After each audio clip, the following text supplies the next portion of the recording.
স্বাগত বন্ধুরা। এখন আমি আপনাদেরকে লাউ চিংড়ি দেখাবো। একটু লাউ চিংড়ি কেমন করে এই যে চিংড়িগুলো ভেজে নিয়েছি আর 5 ফোড়ন দিচ্ছি, দিয়ে আমি লাউটাকে ছেড়ে দেবো, নুন দিয়ে ঢাকা দেবো। খুব লাউ চিংড়ি বাঙালির খুব বিখ্যাত খাবার। এই লাউগুলো এর থেকে মোটা মোটাও কাটতে পারেন, আমি একটু ধীরে ধীরে করে কেটে নিয়েছি। তেলের মধ্যে ভেজে নিয়ে নুন দিয়ে দেবো, দিয়ে পরে ফিরে আসছি।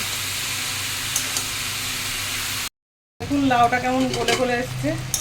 লাউটাকে এরকম ঢাকা দিয়ে নুন দিয়ে এরকম করে নিতে হবে, নাহলে লাউ ভালো লাগে না। তারপরে একটু আদা রসুন দেবেন, এটা অপশনাল, দিতেও পারেন না দিতে পারেন।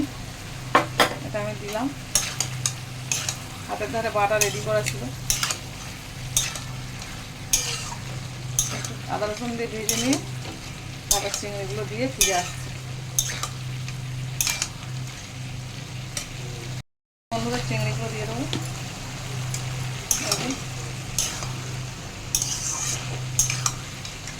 তারপর হলুদ দেবো,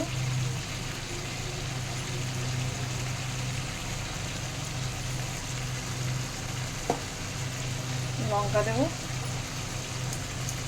ধনে দিয়ে গুঁড়ো দেবো, আর পরে স্বাদ মতো একটু চিনি দিয়ে নামিয়ে নেবো। একটু সামান্য জল দেবো, না দিলেও হবে।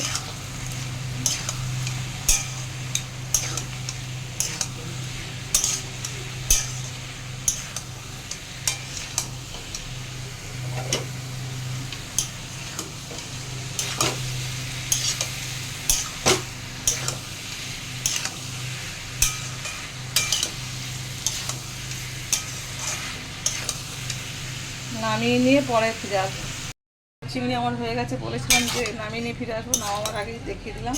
একটু স্বাদ মতো চিনি দেবেন ইচ্ছা হলে, একটু লাউটাও একটু মিষ্টি দিলে ভালো লাগে। কত সুন্দর দেখতে হয়েছে দেখুন, এটা দিয়েই ভাত খাওয়া হয়ে যাবে। নামিয়ে নিয়ে ফিরে আসছি। বন্ধুরা দেখুন লাউ চিংড়ি আমার হয়ে গেছে, কত সুন্দর দেখতে হয়েছে। এমনি করে লাউ চিংড়ি করে খেয়ে দেখে আমাকে কমেন্ট করবেন। আর সবাই ভালো থাকবেন, লাইক করবেন, সাবস্ক্রাইব করবেন, শেয়ার করবেন। আর সবাই ভালো থাকবেন, সুস্থ থাকবেন। Tata tata tata.